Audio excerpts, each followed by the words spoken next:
what did you see from Harkenstein that just let him have such a big career night? Very physical. He knows what he's good at. Rebounding, rolling hard, great finishing around the rim. Caught a couple lobs. Plays more intensity than us, so he got a pretty good game tonight. Yeah. First quarter, you guys were right there with them. Second quarter, what do you think changed? Well, I mean, obviously we had a couple defensive breakdown. They made shots, and yeah, I mean, as you said, we were there right in the first quarter. I think we were there for 3.5 quarters last time we played them on the road. So it's a team that we can beat. I mean, they just lost before coming into our building, so there's no reason for us to come in without the mentality that we can challenge them, we can beat them. We showed it in the first quarter. We need to sustain that for 4, though. Max, I mean, taking a look at the Thunder for yourself, just what do you see in that team? Obviously, they're champions, but first time really kind of going up against them like that. Yeah, they're good. What is it that makes them, I mean, just so good in the way they play? I mean, they've been playing together for 4 or 5 years. Obviously, you mentioned they're champions, so they come with a ton of confidence in every building. They play extremely hard defense, trying to cloud the paint as much as possible. And then they have guys that can make shots. Obviously, Shea, but when Hardenstein goes for 30 and 15, it's another problem. Max, obviously it's only your 9th professional game, but what has been like the biggest learning curve for you so far in the early season? I mean, everything really. Physicality, speed of the game, being able to get to the next play. I mean, obviously we have 82 games, not even being 10, and it already feels like a full college season. So being able to take care of everybody, being able to play with high level of confidence, being able to understand how you can help the team, not necessarily how you want to play, but how you can make an impact as fast as possible. So that's a lot of things that you kind of have to take in and figure out.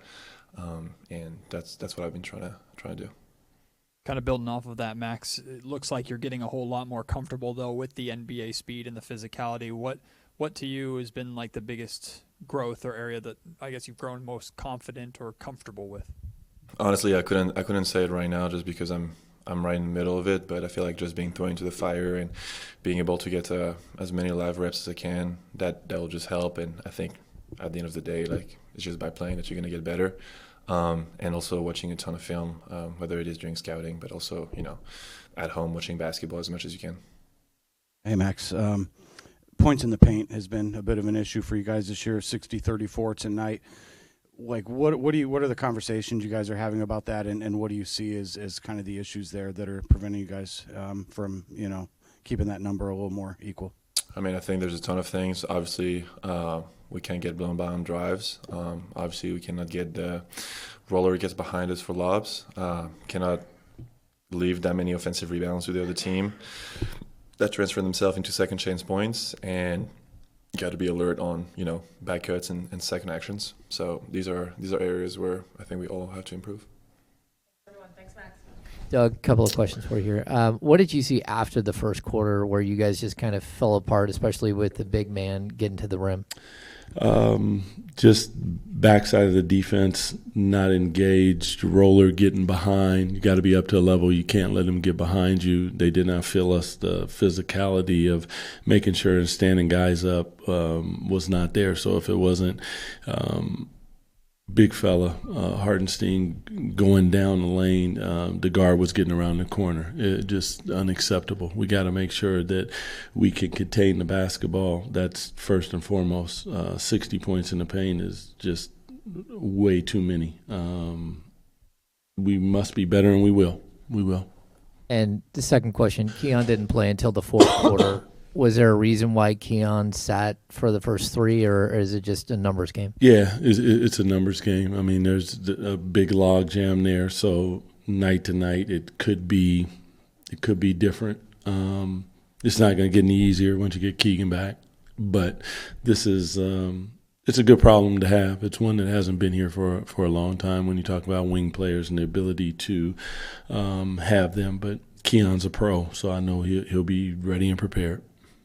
Doug, the energy level, not just for your team, but the whole game, in that that first quarter seemed really fun but offensively driven. How do you create that energy on the defensive end specifically with this group? You just have to take pride in individual defense and make sure that you're keeping the ball in front of you, and you're communicating at a high level. And that is starting with our coaches, starting with me. We have to be better because there's absolutely no excuse. We have to figure out a way. Try not to go zone early because they had seen that last game. So try to hold on to that as an adjustment, but probably should have maybe ventured down that even in the first half. I think I maybe did it once or twice. But yeah, we have to communicate. We have to be physical, and we have to keep the ball in front of us. There is no defense for straight line drives. Points to the paint, Doug, was pretty big tonight. Was that defensive breakdown? What do you think went wrong there? I mean, I have to go back and watch the tape, but there was some rejects. That's a defensive breakdown. Not being up to a level, letting the guy get behind you, and then nobody on the backside stepping in and getting in the way of Hartenstein and standing him up. Those would be breakdowns. But, in these moments, you're emotional. You see the game one way when it's live and you're there, and then you go back and watch the film and you'll see some other things. So I have to go back and watch it just to make sure. Coach, you mentioned about having all the wings, and how difficult is that to figure out the correct rotation to use? I mean, for me, I think the correct rotation is going to be whoever plays defense. That's going to be the rotation. But it's tough because all these guys have worked extremely hard. They're good players, so it's a tough one. But it's at the same time that's part of the job. So we will figure it out. It'll be nice to get us all healthy so we can really get a good look at it. But as of right now, we just have to figure it out. Yeah. When you look at that first game in OKC, were there similarities? I know tonight, obviously, that big second quarter kind of sticks out, but was there similarities in the way you guys approached this game compared to that one? Maybe a little bit. It's a different game. It's a different vibe. You knew what they were gonna get last night. The other night when they lost in Portland. So it's a championship team.